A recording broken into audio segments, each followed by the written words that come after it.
We're Linda and Deanna. We're neighbors and bitches just like you. We're badasses in bathrobes. We lift each other up every day to get through life. With resting bitch face. And a good dose of fun and craziness. In bathrobes. We started this podcast because we want to live, not just exist. As our HOA suggests. This is a real as shit, messy, not perfect lifestyle podcast. Perfection is overrated anyway. We're here to say you are not alone. And you can be friends with your neighbors too. Or not. We don't care. We're here either way. You know what they say, float like a butterfly, sting like a bee. And don't throw a party and not invite me. Let the bitch sesh begin. Episode 8, tagline, take 1. This is... God damn it, Linda. Take 2. I can't. Gonna hide my face. Okay. Take 3. This is Bathrobe Bitches, episode 8, movie night in our bathrobes. In this episode, we rant about the typical angry village mob coming for me, and Take 4. Episode 8, tagline, take 112.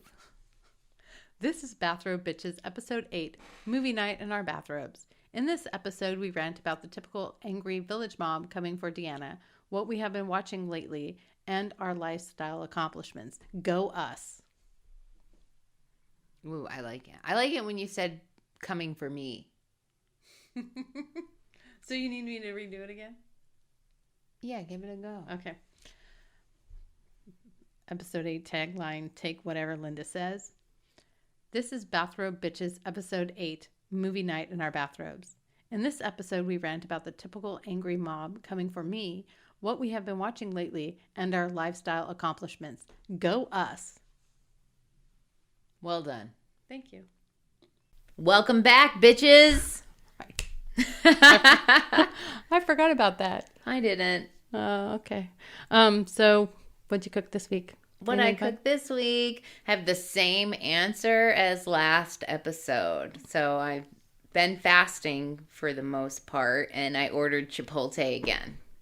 Wow. It's literally, I cooked some eggs with some sausage. I had a BLT for lunch today. That was delicious. Oh, wow. Okay. I do enjoy a good BLT, but mostly I've been doing my fasting, which has been paying off because I am now in the 100 club, which is exactly where I've been trying to get, and I'm feeling very proud of myself. I'm very proud of you, too. I can't believe you crossed that threshold. I know. So that's a total of 86 pounds I've lost. That is so good. I'm over here and I only lost 20. And I'm feeling great, but at the same time, I'm like, I need to lose more. Well, I have been on my journey a hell of a lot longer than you. I know. And, working on my health and figuring out what's actually going on in my body. So 20 pounds is also a lot to lose. Yeah, I know. It just, I don't exercise and I think I beat myself up for that. Because I don't like exercising. And then I start to feel pain and I'm like, forget it, not going there anymore. Yeah, well, we have to get back to doing our walking. We were doing really good when we were walking the 3 miles every couple of days. Yeah, we got to get back to it because we have a 5K to finish. Yes, and I've got a 15K coming up, and I need to start practicing. Yep. Because that's a lot. I think it's like 9.3 or 9.6 miles. I forget. But I did it last year, and it was intense. It's how I got the black toe.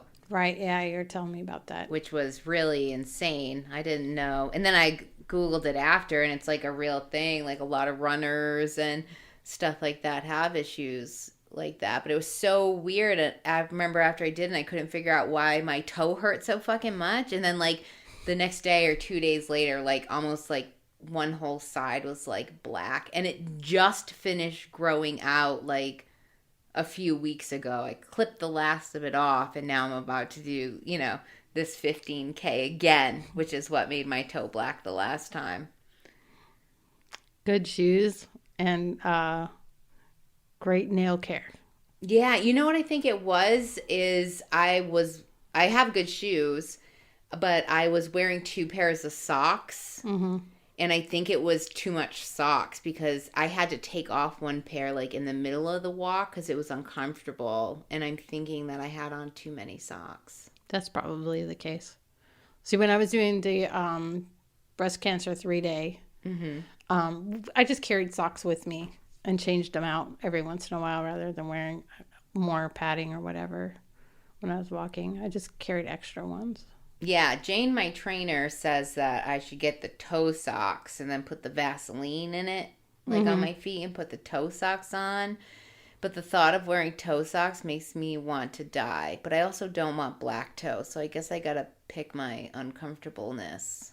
Yeah. I don't know what to tell you on that. I know. When I was doing the 3-day, I didn't have any problems with my toes. I got shin splints on the last one I did. So I did 3 of them. Mm-hmm. And the third one, I got shin splints. And I think that's what did me in from doing it again. I didn't even walk all that much on that third one because I was walking with a friend of mine. She couldn't actually walk the whole thing. So they have shuttles between the stops. So you could, if you can't walk it, you can still participate. So we were on the shuttles a lot that last one. I mean, it was still a fun event, and I raised over like $3,000 that year, so I felt really good about it, but I didn't walk the whole thing, and I still ended up with shin splints, and I'm like, ugh, I don't think my body can do it anymore. Shin splints are the worst. Oh, it was bad. So what did you cook this week, Deanna? I cooked this amazing buffalo chicken casserole. Oh, yes, I remember that because you came over and took my coconut cream. Yes, and thank you for that because it really changed it. So it was buffalo chicken. Well, it was chicken with buffalo sauce, but it had I had Whole30 vegan fresh no dairy mayonnaise with some Whole30 paleo friendly ranch dressing. Which you made those, right? Yeah. The ranch and the mayonnaise? Yeah. That's impressive. And then cauliflower rice. And you cook it. Oh my God, it turned out so good. Was it really good? It sounded like it was going to be good. Yeah. Nikki, of course, can't handle it. She didn't like the cauliflower rice. And then Matt's like, it's okay. So it's one of those that I think I have to refine. I have to add something else to it. I think there wasn't enough spices in it or something for Matt, and there was too much buffalo in it for Nikki. So, and the cauliflower kind of had, I used the frozen cauliflower and I didn't cook it beforehand because it cooked in the casserole when it was being made, and I don't think it cooked long enough. Got it. So I think, and the meat to cauliflower rice ratio might have been a little off, so I need to fix that. So, but it was really good. It had a really great flavor, and I ate 2 helpings of it. So it was really good. Awesome. So I'm excited about that one. It still needs a little tweaking, but I think it's going to work out. Yeah, the best recipes come out of that. I really wanted to make sloppy joes. So I like to make homemade sloppy joes. And I keep ordering sliced white mushrooms, which normally I don't ever buy because mushrooms were one of my sensitivities, but it's not anymore. So I like to put mushrooms in my sloppy joes, but for a year and a half I haven't had any mushrooms. Right, yeah. I keep ordering from Instacart sliced white mushrooms. I keep getting sliced portobello mushrooms, which is not what I want to put in my sloppy joe. Yeah. I don't know what's going on with Instacart. I'm having so much trouble with them lately. It's I'd just rather go to the grocery store myself at this point. I don't ever want to do that. I get lost. How do you get lost at the grocery store? There's signs everywhere. I hide there from my family. So it's not necessarily that I get lost. I just numb out and avoid being home when I go to the grocery store. So I'm not really allowed to go because I'll go there and I'll be gone for 4 or 5 hours. And it's a whole, just waste my day. I see. Yeah, I'm not like that. It's an avoidance thing for me. So I don't go. Yeah, for me, in any kind of shopping, it's in and out and I'm done. I go in for what I need and what I need only. It really sucks when I'm trying to find clothes because if they don't have what I want to see on the racks, I don't stand there and figure out something else to replace it. I just leave. Mm-hmm. Like if I'm looking for a certain type of sweater, I'll go in, I'll buy the sweater, and then I'll leave. If they don't have the sweater that I want, I don't buy anything, and I just leave. It drives my husband crazy because he doesn't understand. Like, I don't go shopping to go through all the little stores, and I don't go try on a bunch of clothes. I don't go and do all that stuff. I can't stand it. And you think I'd like online shopping, like, oh, they have what I want, I'll just take that one. And no, I hate it because they never have my size, or I don't know that it's going to fit me, and then I'm not trying it on. It's like, it's completely opposite. Like, if I'm in person, I don't try the clothes on because I can tell whether or not it fits me. But if it's like I'm online, I can't tell the size, so I don't want to buy it because I don't know that it'll fit me. Yeah, I mean, that makes sense. I know all my measurements because Jane, my trainer, we measure me all the time. And like, I literally have it written in a chart that she keeps. So, you know, whenever I order online, I'm always like, okay, like, what was my last like waist measurement? And then I like read their stupid little sizing charts and I'm like, oh, this probably is going to work. Yeah, I do that, and it frustrates me because I'll get it and won't fit. Although I will say the Amazon jeans are really good. They're cheap and they fit me perfectly. So I found something I liked. I like it. I have a hard time with jeans because I have giant thighs.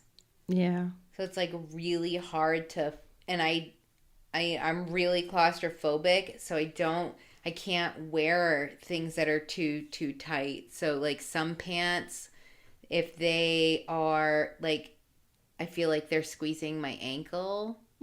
Okay. I thought we were talking about your thighs. Well, it's like kind of the same thing, right? So like, you know, some pants, they just don't make clothes for like normal sized women, or even like I don't even know what it is. So like to get pants that fit my thighs, they end up with like a big old sagging ass, or like the waist is too big. Right, yeah. So it's like really hard to find pants that fit me in the waist, aren't saggy in the ass. Right. I can get over my thighs and aren't like skinny at the ankle. Yeah, I feel that. It's the worst. And it's like not even something that I've made up because James has been shopping with me like to try to buy jeans, and I'll just show him every pair like, this is where I'm at, and he's like, this is insane. Yeah. And the jeans that I have that, you know, do fit me, I literally have had them for 10 to 20 years. Some of them I've had almost 20 years, and they don't make the kind that fit me just right anymore. And you've lost so much weight, they don't fit you anymore, right? Well, some of them, I actually have them in like a range of sizes, okay. Like from throughout the years. Right. So, you know, like I do have some that fit me, but they're like old and tattered on the bottom. It's really hard to find a pair of pants that just fits me good. Right. Sometimes I wish I had a tailor, right? I know. Because if I had a tailor to make me jeans or make me blouses, I know somebody that can help me with dresses, but she's few and far between when I can get an appointment to go see her and whatever. And I always need some sort of alteration to tops and shirts and dresses because I have the big bust problem. Mm-hmm. You know, I have a tiny itty bitty rib cage and I have like, you know, disproportionate breasts, so it never fits me right. Although I will say that because I've lost all the weight, I've now gone from an extra large polo shirt to a large polo shirt in women's, and the women's cut is actually very flattering on me now, where before it was like I couldn't take it. Yeah, but it's very exciting. Yeah, I was like, wow. So my smaller jeans and my nice like smaller polo shirts have been nice. I've been kind of miss it. Feels good. Yep. Feels good to feel good. I know. I'm so glad I started this journey. Makes me never want to stop. You know, and to like really understanding that like we're not on a diet, like we're on a lifestyle. Yeah. We're not dieting. No. Like that's the wrong mindset to ever accomplish anything. Yeah. It's hard when you go places though and you like have to pick through your food to take all the carrots out. Yeah. Oh my gosh, that's like the worst. But at the same time, I'm glad that I did it because I'm not sick today. So Yeah, exactly. And I've really enjoyed that. It's been about a year and a half since I've really like stopped eating gluten, stopped eating dairy, cut out all the things that were part of my sensitivities. And then I redid my testing to see that like things actually change. That it doesn't show that I have a sensitivity to gluten anymore. I don't plan on eating any gluten because of my thyroid issues that they say that it really can mess with that. But I don't remember where I was going with all that, but it's nice to be able to try some different things like the mushrooms. yeah, exactly. Like I really love mushrooms. Yeah. But I've been avoiding them forever because I don't want to feel sick in my body. Eating mushrooms is not worth me like feeling bloated or gassy or tired or any of the other things that I felt before I started this journey, or nauseous. Oh my gosh. I don't miss vomiting every day for no reason. Yeah, that I do not miss at all. And it's been hard because carrots are my number one trigger. Mm-hmm. And it's in everything. And it's just like I sit there and like we're having those tacos last night with the Mexican coleslaw with the carrots in them, and I'm picking all the carrots out and like sitting there and like I feel like I'm too picky. But then I'm like, no, I'm not. I'm not going to be sick tomorrow. Exactly. You have to listen to your body. Sick tomorrow. I'm like, and that made me proud that I know what's going to make me sick. And when I didn't know that carrots made me sick, I was trying to be healthy and I was eating a spinach salad. So it was like spinach, lettuce, instead of lettuce. I was using carrots and cucumbers and tomatoes, and I was using the oil and vinegar dressing instead of putting like an actual dressing. I was using olive oil and just vinegar. Mm-hmm. And I thought I was eating healthy and I was still getting sick. So that food sensitivity thing, it's just like, and being able to make my own food and know and avoid things that do make me sick, like the dairy and the gluten and all that, I haven't been sick in like a year. It's like crazy. Like I sit there and I think about it. I have not been sick in a year. And it was like 3 or 4 years of just being sick every single day. It's crazy. Yeah, I mean, you've done a really good job. Well, so have you. Thank you. It's true. Because you helped me with getting on this journey to begin with. And without you, we wouldn't have been able to do it. Right? Right.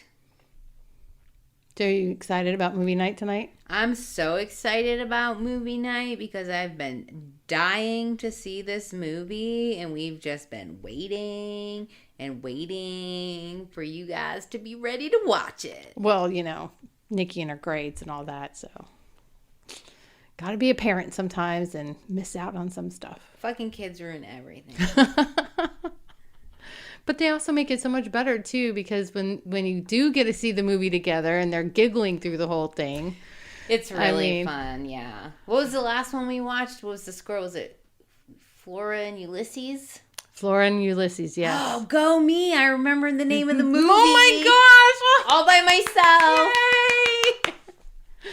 Linda's horrible with that, by the way, people. I know. That was a really cute movie. Today we're watching the dragon one.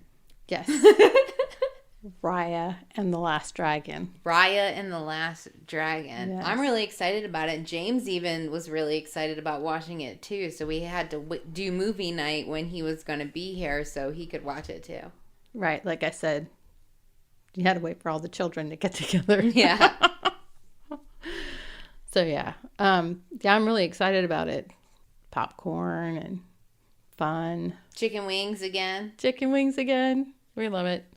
Yeah, Nikki's very excited. She was she was very grateful for your recommendation of Yes Day last night.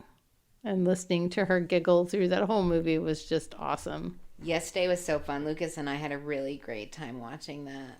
Yeah, I loved it. Such a good point, too. Who's the actress? Do you know her name? Jennifer Gardner. Jennifer Gardner. There you go. She Yeah. kind of looks like Hilary Swank. She kind of does, yeah.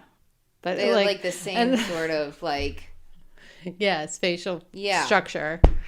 So when I saw her face when we first started it, I almost texted you her name. And then I thought about it. I'm like, she would not know where this came from. I know. I'd be like, what the fuck is this?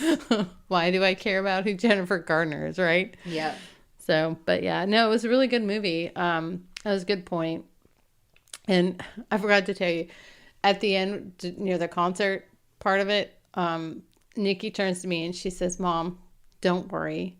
When I'm a teenager and I hate you, I'm still going to invite you to do fun, cool stuff with me. Especially concerts, because I know how much you love music. That's hysterical. I was like, that's the best thing ever to hear. It's so great. And even when I hate you, I'll still do stuff with you, Mom. I know, right? Because I think the point she took from that movie was that, you know, she's going to start hating me because I'm going to start telling her no more often. Mm-hmm. I'm like, okay. So it was a really great conversation to have with her. And listening to her laugh was just, it's so uplifting, you know. I miss her laughter a lot when she's not laughing.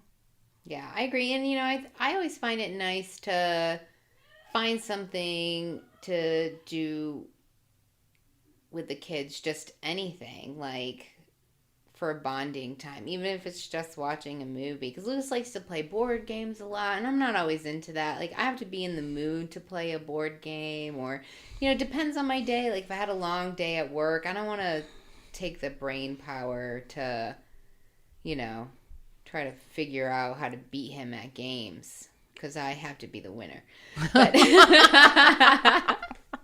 I'm completely opposite. Like I don't have to be the winner, but I have to put Nikki through her paces for sure, just to make her think, just to keep her on her toes. But I'm the same way really with the whole working too hard and not wanting to put too much brain power in it, like during the week especially.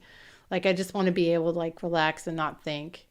And movies is kind of a great way to do that because you don't really have to think about anything. You kind of zone out a little bit if it's not something that you're into. And the kids will still like it. And they feel like you're paying attention and you're there, which is just cool. And then you have these cool conversations around the movie, which is just even better, you know. That Flora and Ulysses thing. I don't know if I told you this, but I actually entered a poem into that. You did. You had me read it. Oh, yeah, that's right. Yeah, I'm very excited about that. I can't wait to find out. I don't even remember when the contest... I know when it closed, but I don't know when the contest winners were announced. Maybe I should look into that. Yeah, you should find out. Lucas entered a poetry contest this week. Yeah. He wrote a poem about the all-consuming void that he will not let any of us read unless he wins the poetry contest. Which just sucks because it could be very good poetry, but it loses because the people that read it misunderstand it. I know. That's why I told him. I was like, you know, like Deanna over there next door who comes over our house all the time. She's like a writer and she has a book of poetry, like a whole book of poetry, at least one that she wrote. Like, I'm sure she would be happy to read your poem and, like, give you a couple of pointers. And he's like, no. It's like, okay, whatever. Just see what happens. But I was proud of him for, you know, at least trying and entering the contest. Yeah, that's awesome. It takes a lot to enter the contest like that because, you know, you never know. Because you could totally be misunderstood. Yeah, and it's a very vulnerable thing to do, to put yourself out there, you know. I mean, even in this format, like podcasting, you know, we're just saying words and other people are listening to them and we don't have any idea what they're thinking on the other end. Yep. Don't remind me. You're going to scare me again. I'm going to start thinking about the monsters that are due on Maple Street again. I'm going to vision the mob coming down the street after me for things I say that are meant in a certain way and taken in the other way, just like we were talking about with last week's episode with the impact of what we say are taken the wrong way and out of context. And it's a scary, scary thought sometimes. And my Stephen King brain gets in there and it just starts giving me all these horrible like outcomes, you know, like, I don't know. It's very scary sometimes. And I stop and think about that I'm actually putting words out there. Mm-hmm. And it's not just in the podcast, but in the writing, you know, the things I write, they're taken out of context and maybe taken the wrong way. And it's just like, I still do it though. That's the weird part. Like, even though it scares the bejesus out of me, I'm still publishing every week. Well, that's the part where you're pushing your own boundaries to continue to follow your passion, and that's important. Yeah. But I can't stop. I can't think about it too much because then I start thinking about everything that can go wrong. I think that's kind of where our brains are very different because I don't ever really like think too deeply about any of that because frankly, I don't give a fuck. If you don't like listening to my podcast, then don't fucking listen to my podcast. Like, boom, solving all the world's problems over here. Let me tell you, like, if you don't like it, don't listen to it. Yeah. And I fully believe that once we get a troll, we will have reached success. I'm just waiting. One troll. I just want to have one troll, and then I'll know that we riled somebody up enough to use their voice. Yeah, I think that would be a good way of looking at it. Except I still have the mob in my head, like, and I'm not talking just any mob. I'm talking about the mob from Frankenstein, one with like pitchforks, yeah, angry villagers with like and flaming like torches, you know, and they're just gonna come and like burn my house down. Mm-hmm. Even though that probably the likelihood of that happening is very few and far between. Yeah, back to like what is the reality of the situation? There aren't villagers with pitchforks outside of our homes. You know, trying to burn down our houses because of what we're saying on our podcast. Frankly, I don't think people care what we're saying on our podcast, and that's fine with me. Yeah, well, it's the podcast, and it's the poetry, and it's the other stuff too, and some of the stuff in the novel that I'm writing is kind of sensitive, so it's like, do I really want to put this in here? Yes, I do. It's integral to the story, but how are people going to take it? And then I start freaking myself out, and then, you know, it gets all like, I don't know. It's like the whole taking it out of context thing, you know. I worry about that like crazy. Yeah. You got to try to start caring less about what other people think about you. I'm trying.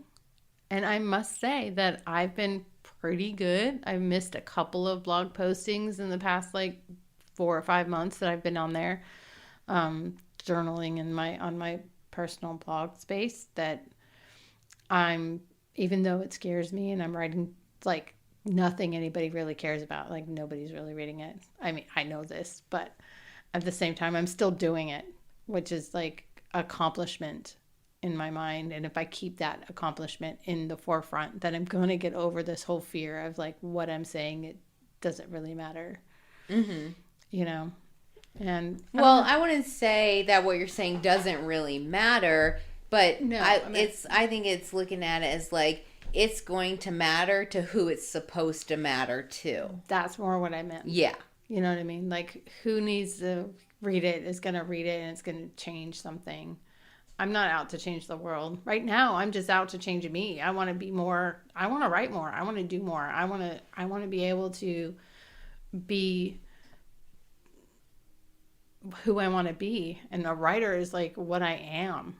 And I keep trying to fight it. Like, I have to have this day job and I have to do this. And I finally worked my writing into my day job. Like, I'm now writing training manuals for my work. So it's like I've kind of maneuvered myself to be a writer even at work. So I know that passion's like taking over. and I know it's gonna fulfill more of my life. I think of it as getting bigger, even though I'm not getting bigger out in the world. It's getting bigger in my world, which is it's becoming more part of me, which is, it just feels so right. And one of these days I'm going to hit on something. I'm going to hit somebody's nerve, and it's gonna, I don't know. And then you will have you made it. Yes. But I have to have people like Linda here reminding me that there really are no villagers outside of my house. Yeah, you're never going to please everybody, no matter how hard you try. However, you take yourself everywhere you go. So you need to make sure that you are happy and satisfied. Yep. That's one thing I always forget. And I never really thought about that way, I guess.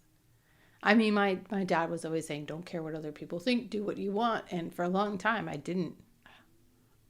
I remember when we were in college, I really upset one of my friends because I had the ability to walk into a club or a bar and be like free and dancing and talking to everybody in the bar. I didn't care what they thought about me. I didn't care how I was dressed. I didn't care, like I would go to clubs in jeans and t-shirts. I didn't care. I talked to everybody in the place before I left. I didn't care, and she would spend hours getting ready, making sure her clothes were right and her hair was right and everything else. And she wouldn't talk to anybody because she was so nervous that she wasn't her. Mm-hmm. So, but lately, I don't know why, I've just been thinking about everything that I do and say is going to be coming back on me. So, you gotta work on that. I know. I don't like it. But I am working on it. I'm admitting that it's there, right? Admitting it is the first step. That is true. Admitting you have a problem. Yes, I have a problem with not being myself right now. And self-confidence. I'm getting there. I swear I'm getting there. Because I think you're wonderful and you're an excellent writer and you're very beautiful and I like your glasses and I think you wear cool t-shirts and you have very nice legs. Thank you for noticing. You have nice arms too. Really? Yeah. I've never had that compliment. Thank you. Well, I noticed arms because I got the fat girl wings. So, like, I wave and then I top my arm and it keeps waving at you under there. My bat wings. I don't notice it. Well, that's because I never wear anything that's less than 3/4 sleeves. No, because your personality shines brighter than any flaw that you have. Oh, thank you. So it's kind of hard to notice any of the flaws because there's so much personality and so much positivity that any kind of like flaw is kind of forgotten, and you're beautiful anyway, so don't give yourself it's true. Yeah. It, so it's like kind of complimenting you on it. It's like, I still appreciate it. I can take a compliment. I know sometimes superlative. I can't even say that word. I can't say it. I can't say the word that I wanted to say. That's so... Superlative? No, superlative... Let me look it up. Golly gee. I can't say it to save my life, so... Merriam-Webster.com. We're coming Google, for you. Define. Oh, that's not how you spell it. Yeah, I don't know. I still use MapQuest. You still use what? MapQuest. Why don't you just use Google Maps? I mean, I do sometimes, but I also call it MapQuest. And then James gets mad at me. I'm like, oh, I'll put it into MapQuest. And he's like, but MapQuest is still a thing. It's still a thing. It's a real thing. Like it would just disappear. I mean, MySpace is still a real thing. But James makes fun of me all the time because I'm like, oh, yeah, I'll put it into my MapQuest. And he's like, oh, my God. Okay, I think I found it. Which is interesting. You know what? While you're looking that up, James and I had a really interesting conversation the other day because, like, even though we're only a few years apart, so I think I'm like 3 years older than he is. Mm-hmm.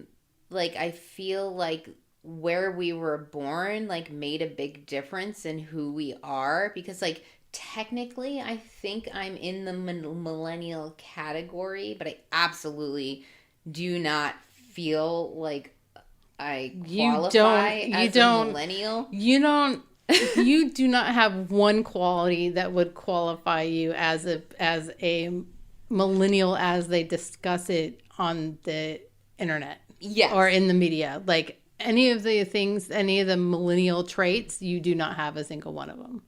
Thank you. You're it's true. But, James was only born a few years later than me, but we've had like completely different experiences with like technology and like things like that. So he is definitely a millennial. Mm-hmm. Like he does have a lot of those qualities, minus like the stereotype about not being a good worker because James is a really hard worker and he has a really good work ethic. Right. But I just don't know why we started talking about it. And like I was like trying to explain it to him. I was like, I feel like, a lot of times like we're on a different level because of when we were born.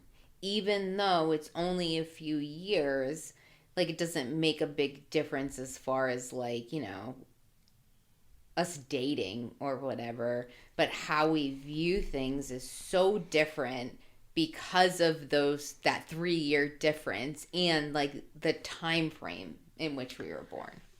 I'm like Matt and I are 3 years apart. I'm 3 years older than he is, and we don't have that kind of gap at all. And I think it's because the technology that I had growing up is the same technology he had growing up. Whereas where you and James are concerned, you had that wave of new technology like in between. Yeah. So you have that it's weird how it changed like the entire way of thinking.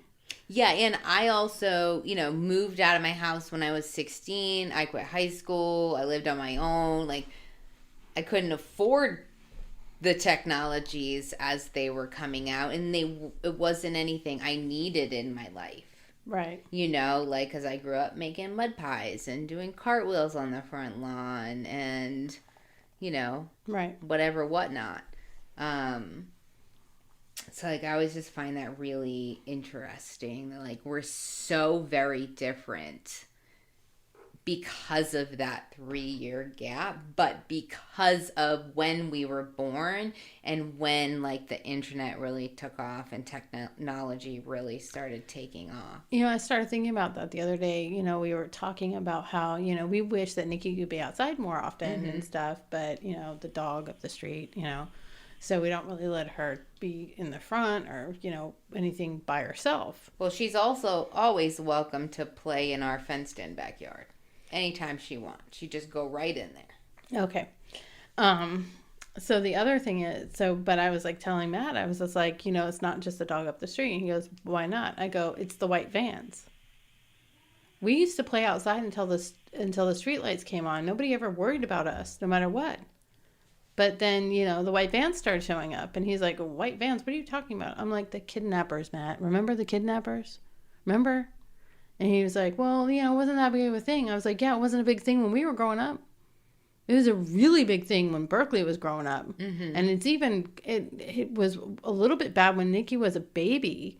Because I remember there was 2 vans in the neighborhoods that just Gwinnett County that were going through and picking up kids right off their front yard. It's like, wow, okay. So no wonder the kids don't play outside anymore. And it's not just that they're tied to the technology of the Switches and the video games and the Xboxes and, the computer and they can, connect to each other via Zoom and everything else. I think a large part of it is parents don't feel they can be vigilant. There I go again. Vigilant? Yes, enough. To keep an eye on their kids and keep them out of the white vans. Yeah, like fear. Yes. fear. Exactly. But, I mean, and in 1984, I think, was the whole Adam Walsh thing. When John Walsh started America's Most Wanted and started that whole TV show, and then there's like America's Most Wanted and Unsolved Mysteries and all these things that were just on TV all the time, scaring the crap out of parents and and everything. And then you're like, okay, you can't go out by yourself anymore because, you know, hey, there's these people that are going to be out there, you know, going through the neighborhoods and picking people up. And you don't think it's scary until it happens to somebody that is around you. And I know that when I was probably in high school, somebody got snatched from Hayward, like right around the corner from where I lived. And it's from the place that we used to go to all the time. Yeah, that's really scary. So it's like, that could have been me, you know? So it's like, it's in your head. So, and he's like, oh, so Matt agreed that could be part of the reason why they're more into the technology and more inside, which if you think about the difference in the years, I mean, that wave probably came right after you were already outside. And yeah, that's a really interesting way to look at it. Yeah. That makes a lot of sense. Yeah. And it's just, you know, as a parent, I mean, you and I both know we can't keep our eyes on our kids 24 hours a day, no matter how hard we try. Yeah, and it's hard to really, like, work through that fear to let them do things and, like, be more independent. You know, even, you know, Lucas has a little friend up the street this way in the other corner, and he's got a little friend up the street this way. And, it, you know, not recently because of coronavirus, but, like, before that, you know, I would let him, like, walk up to his little friend's house, but we really would, like, terrify me. Right. You know, like, but I also had to, like, you know, try to work through that too. Like, you know, I can't let my fears of him getting hurt stop him from living his life. But then it's also like, oh my God, but then if he did get snatched up off the side of the road, like, I would feel like the world's worst mom ever. So it's like, it's hard. Parenting is so fucking hard. There are so many decisions that you have to make, like, on a daily basis. Yeah. Yeah. And that fear part is like the hardest thing to get over too. And I mean, I don't know, that Yes Day movie kind of hit all of that home too. And it was just like, wow, okay, so we're not the only ones feeling like this all the time, you know, because it's like, Yes Day, now playing on Netflix. Yes. I mean, because it gets really, it's so scary. And I mean, and Nikki has a hard time because she doesn't have any friends in the neighborhood because she didn't go to school anywhere near here. Yeah. So it's like, and all of her friends are far flung, you know, except for us. Yeah. I mean, here, but I mean, it's like she did, all of her little friends from school are all over the place. They don't even have neighbors that are close to each other, you know. They're all over the place. So it's like, to let her go somewhere is like, I've got to drive her there. And I have to have the time to drive her there and pick her up and do all these other fun things. And sometimes I do and sometimes I don't. And, you know, I feel bad because I feel like I'm locking her in the house too much, you know. And it's not because of anything that I'm doing. It's, you know, partly because I don't want her outside from the white van, the dogs, and, you know, and I don't want her to, like, but I want her to have friends and be out and everything else. But there's just things I have to do every weekend that I can't just drive her all over hell and back. So it's crazy. What's a parent to do? I don't know. I have no idea. I know, I don't either. I just figure it out day by day and hope they don't die or hate me when they're older, or yeah. Who knows? But we'll all get through it together. Yay. With movie nights and popcorn and family vacations, and it'll be fun. Yep. Like, we're like our own Jersey Shore. You think? I mean, we're less dysfunctional. I was gonna say, there's no way they're gonna film us like watching movie night. It's like, oh, it's like we're all watching the movie, we're quiet, whiling like, out on the beach in our mom bathing suits, telling the kids not drinking because it's bad for our health. Exactly. It'd be like the most boring TV show that ever. Would be like the most boring reality TV show ever. Ever. Like, there's no reality happening. Two moms being healthy. Yep. Up next, spinach or kale. What is it?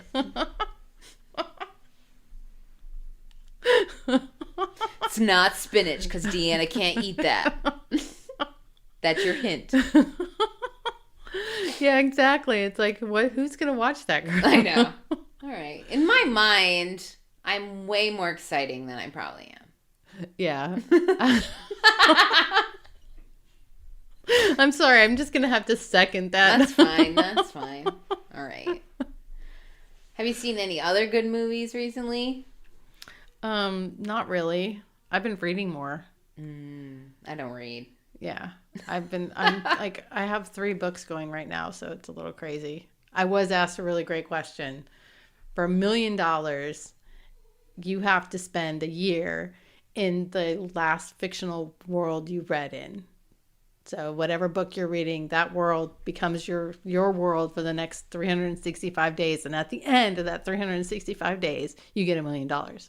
Would you live there? And I'm like, yes, ma'am, I will totally live there. I'd be on a 10 cabin super yacht with like full spa, full service, 5-star Michelin chef, sailing the North Sea and all the fjords of Norway. Yeah, that sounds like a really fucking good time.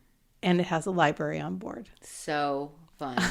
Right? I think the last book I read before Dave Asprey's Fast This Way book was Hitchhiker's Guide to the Galaxy. Oh, yeah. I'd live there for a year.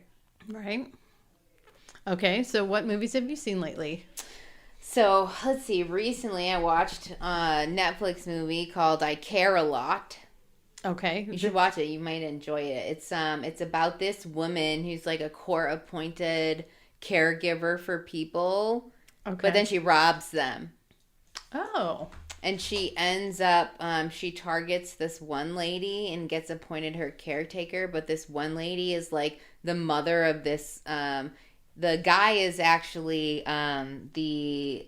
he played, I think, Tyrion in Game of Thrones.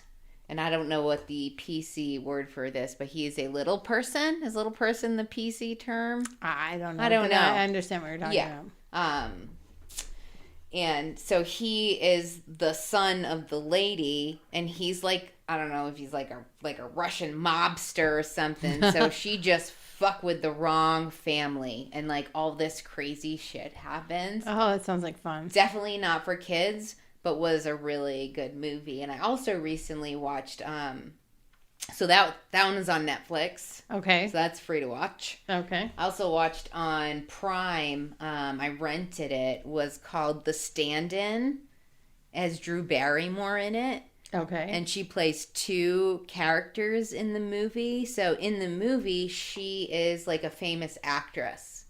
Okay. And she like has a stand-in who looks like her. Right. She plays both parts. Oh, okay. Okay. And in the movie, she like goes batshit actress crazy and like ends up like, I don't know, like on house arrest or secluding herself or something. And somewhere along the lines, she ends up like getting her, like somebody wants her to do something and she like gets her stand-in to pretend to be her. And then like the stand-in starts like taking over her life. Sort of like single white female Hollywood style. Yeah, so it was, I really enjoyed it. I wasn't sure how I was going to feel about it, but it actually, like, was really interesting how it all played out. So it's kind of like mind fucks you a little bit. I like those movies. Yeah. Yeah.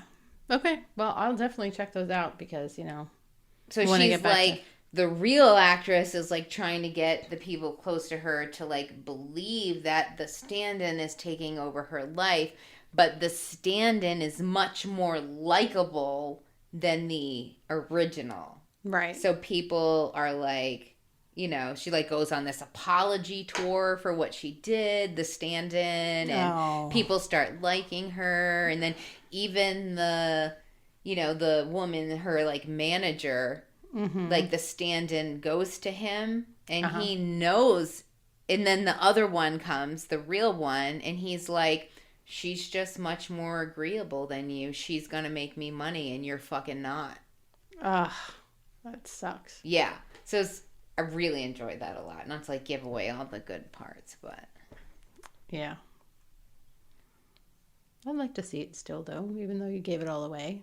I hate it when the trailers give everything away because the visual of it is gone, right? And yeah, and I movie, stop watching them. If I start watching a trailer and I feel like I'm going to be interested in the movie, I will immediately shut the trailer off because I don't want to know what's going to happen. Like they show all the best parts. and they do them like out of order sometimes, and it's like frustrating because then you expect it to be in the order that it is in the trailer and it's not.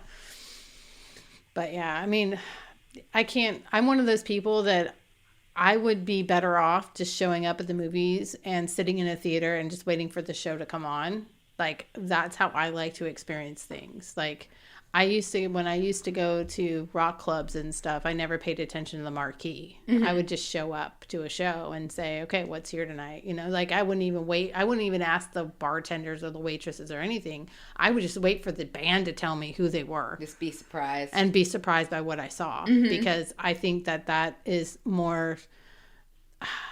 It takes all away any kind of expectations of like, hey, the genre is supposed to sound like this, so they're supposed to sound like this, and when they don't, you get disappointed and you stop listening.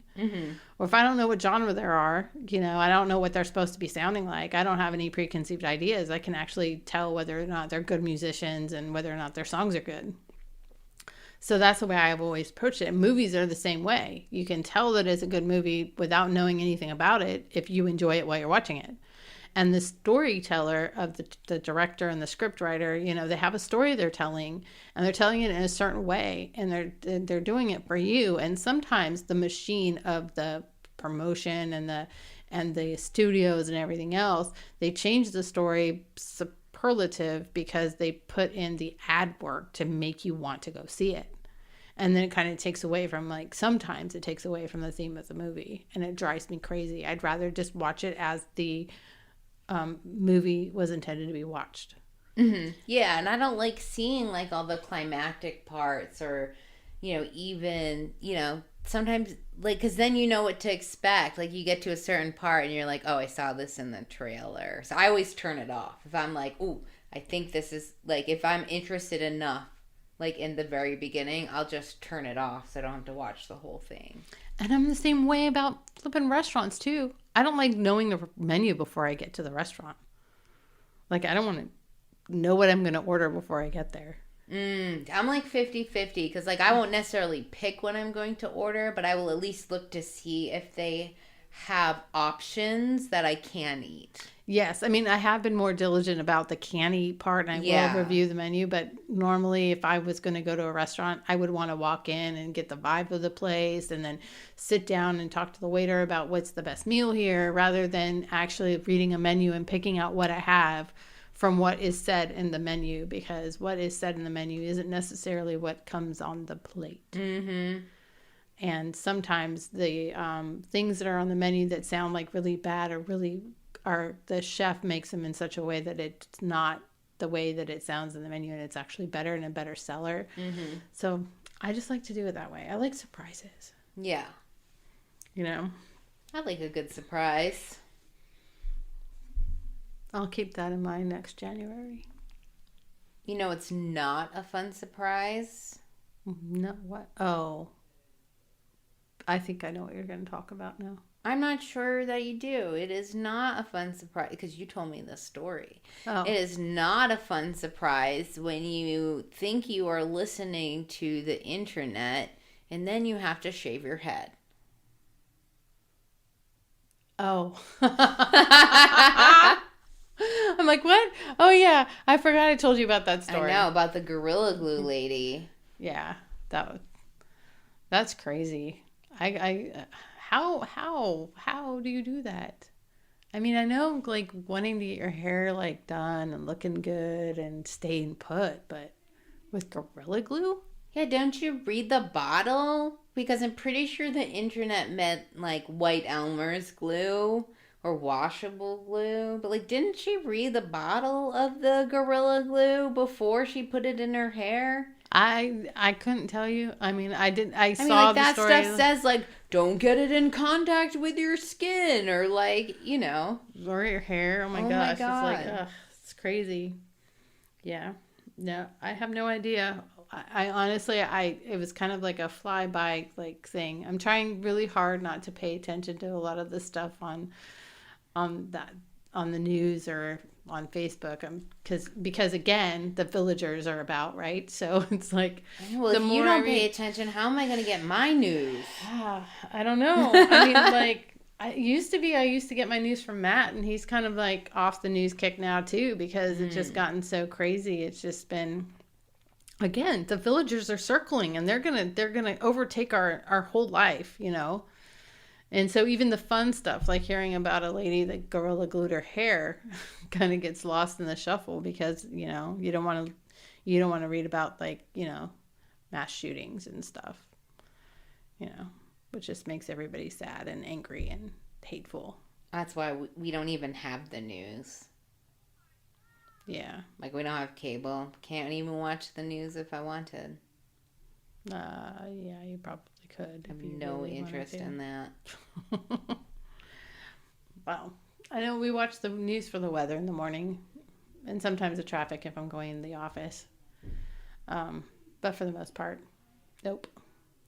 I'm trying to stick to Home and Garden Television, the Food Network, Hallmark Channel. the Hallmark Channel, like both of them. Both the Hallmark Channel and the Movies and Mysteries Hallmark Channel. And Fun. and Netflix. Yeah. Well, Hallmark Channel, I've gotten to the point now where I've seen everything on it. So it's like if I keep watching it, I'm going to just keep watching the same flipping movies. Even though they have new movie premieres every week, there's only 2. And there's a lot of time. But in between that all the other movies are on that I've already seen a zillion times. So I started watching the Movies and Mysteries because they do a whole series. Like they're 2-hour movies, but it's a series of movies like the detective and has a case and then that case is solved in this 2 hours and has another case and has and it's solved in another 2 hours. So it may be the same cast of characters in the same place and the same thing, but it's a different case. Mm-hmm. So it's a little bit different. Most of the time, it's just on in the background. I'm not really paying attention. I'm actually writing in my head. Writing in your head. Yeah. Well, we don't write everything down when we're writing. Writers are always writing, but they're not always actually physically writing. How do you remember what you want to write later? It's a gift. That's all I have to say. It's not a gift that I have for sure. Yeah. I have, it's just crazy. I can have whole books in my head and just carry them around for years. Like if I don't write it down right now, like might remember it like in 9 months. Like it'll just pop into my head way later and I'll be like, damn it, I really wanted to remember this thing. Yep, no. I'm always writing. There's always some sort of thing in my head, especially when I'm out in public and there's people. Like I make up whole stories about different people that are in like if I'm sitting at a restaurant, like somebody at the next table will do something that catches my eye, and then I'll have the whole story about everybody at that table. Mm-hmm. And I'm like, ooh, I'm going to use that sometime. In 3 years from now, I'll write a scene and I'll need a family at a table at a restaurant, and I'll use that family that I saw 3 years prior. That's crazy. Like in a good way. Writers are crazy. We are completely nuts. And the only people that get us are other writers usually, because we're so eccentric and flaky and all that other fun stuff, because we always have 100 things going on in our head at the same time. I don't think about people in the same way like I don't always take everything at face value. I'm always looking for the deeper meaning of everything. Like everything has a deeper meaning. The way the car is parked in the driveway could be a complete pivot point in a plot. Like if you write the story right enough. So yeah, that's like, it's way too deep for me. Yeah, I know. I think way too deep. It's sad. It's not sad. It's a strength that you have. There's nothing wrong with it. It's perfectly amazing. But that is your strength. It is not my strength. My strength is more like I'm real good at organizing shit, like executing stuff, telling other people what to do. Like those are my strengths. So when I'm a best-selling author, you're going to be my assistant. Yeah. You're just going to take care of everything for me. You're going to arrange my entire life for me. You're going to organize everything. You're going to make sure I get where I'm supposed to be when I'm supposed to be there. Mm-hmm. I'm horrible. Well, we'll see if you can afford me. If not, I will trade somebody more affordable for you. Well, that'll be no fun, Linda.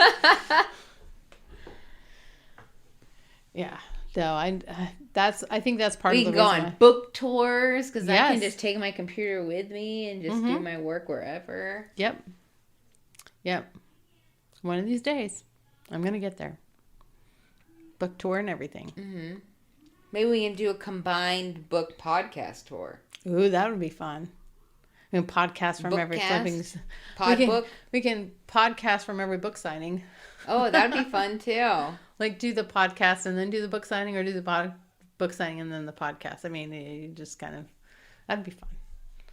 Yeah, that's a nice dream.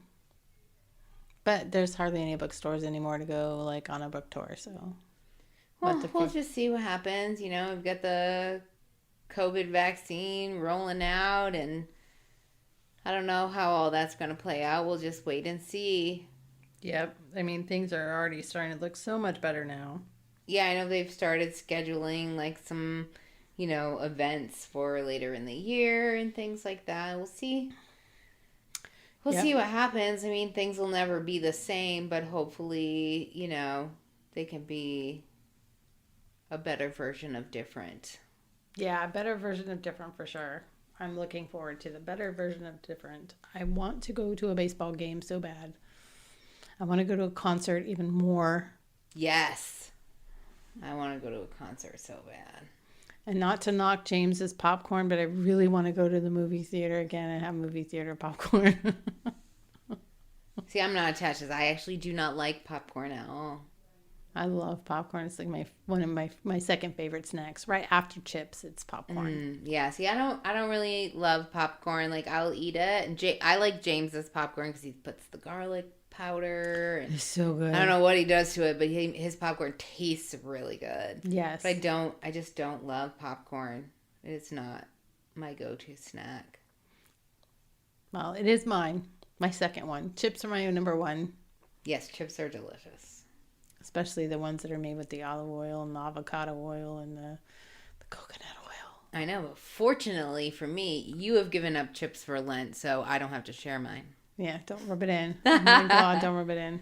But I got cookies for movie night, and you are not off cookies. No, I'm not off cookies, and I'm not off popcorn, so I'm very excited about that. There you go. Or chicken wings. Oh, the chicken wings. I'm so grateful you picked chicken wings. I almost asked for them again because I love them so much, but every time we have a movie night, we have chicken wings. That's because everybody likes chicken wings, and nobody complains about eating them. Yeah, so what side are we having? Are we having cabbage? No, I don't have any cabbage. Nikki's in luck. I have to decide. I have some Brussels sprouts I can make. Yeah, Matt really likes the Brussels sprouts. Yeah, and I got some sweet potatoes, but they're like small ones, so I don't think they're. I have two sweet potatoes at my house that are pretty good size. We can go get them and see if they're still good. Yeah. Yeah, I think we can do that. Let's do it. Okay. That's the end of our bitching for today. Thanks for listening to today's episode of Bathrobe Bitches. In this episode, we rant about the typical angry village mob coming for Deanna, what we have been watching lately, and our lifestyle accomplishments. If you want more bitching between episodes, find us at bathrobetches.com or on social media. On Facebook, we are at Bathrobe Bitches, but there's no I in bitches because Instagram is less of an asshole. You can find us at Bathrobe Bitches there. See you in the next episode. Bye for now.